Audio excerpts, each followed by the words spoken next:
Smart Choices for the New Century by Jane Anderson. Recorded live in performance by LA Theatre Works in the ballroom of Doubletree Guest Suites, Santa Monica. With unforgettable characters and scathing humor, these one-act plays explore the challenges of life in Los Angeles, from gun violence to earthquakes. Insightful drama from one of LA's hottest contemporary playwrights.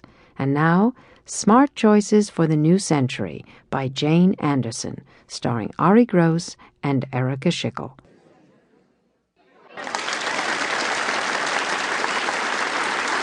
Hello, everybody! I'm Arden Shingles, and protecting your life is more than a privilege. It's your right. And it's more than a right. It's your responsibility. All right. I'd like to tell you a story. There was a successful saleswoman who lived outside of Austin. She was driving home late one night from the office in a brand new Lexus that her company had awarded her just that week. She hit a bump at a construction site and her lights went out. She slowed down and her car went dead. She picked up her car phone to call for help, but that didn't work either. Turns out her battery had been replaced at the dealership and they hadn't put it in right. The bump in the road had knocked a wire loose. Now, if she knew anything about cars, she could have opened up the hood and reconnected the wires, but she didn't. And let me just throw in a sidebar here, okay? This is why, for years now, I have been advocating that all girls take shop in high school instead of home ec. Let's make sure that all our young women have tire-changing skills. Let the guys learn how to make cinnamon buns. Right, Rudy? That's right. Everybody, say hello to my partner, Rudy. Hello, Rudy. Hey, Rudy. Hey. Rudy, you cook? I do now. Glad you do. Beats waiting for my wife to do it. There you go. But let's get back to our scenario. Great. So here we are, middle of nowhere, in the middle of the night, no phone, no help. What is this woman going to do? She sees some lights coming up the road. A car pulls up, a Cadillac Seville. A nice-looking man gets out, early 50s, business suit, tie, gray at the temples. He reminds her of her boss. She glances through the window of his car, sees a briefcase on the front seat, a business week, a fresh cup of takeout coffee sitting in the cup holder, the steam rising up over the dash. The sight is so comforting, she almost cries. He asks if she needs help. She says, "Yes, sir, yes, she certainly does." The man walks around to the back of his car and opens up his trunk.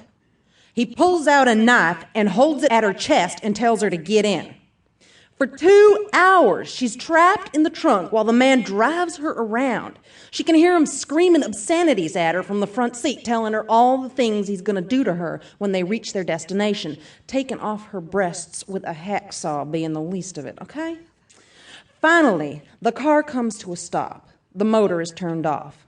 She can hear him walking around to the back. She hears him putting his key in the lock of the trunk. "Are you ready to die like the bitch you are?" he says.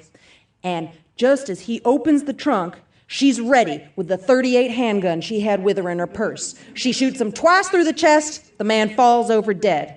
She climbs out of the trunk, her hands still shaking, and she uses the man's car phone to call the highway patrol, fully expecting that she might be put on trial for killing a seemingly innocent businessman.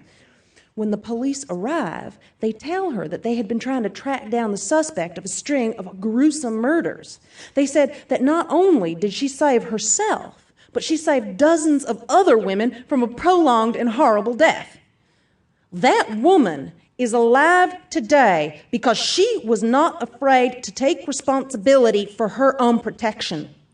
That woman is alive because she practiced aggressive, long-term thinking.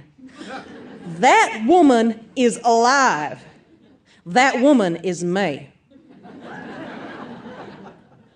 During this talk, I'm going to give those of you who've never touched a gun before an opportunity to familiarize yourself with this piece of equipment. This is a .38 double-action revolver, which is used and recommended by most police officers. I prefer a .38 to a .22 because it has guaranteed stopping power. Many women and also men are drawn to .22s for a first gun because they feel that a .22 might be easier to handle, which is fine, but if you have an assailant who's on crack or any of your other substances, he might not even notice he's been hit until he's back on the road.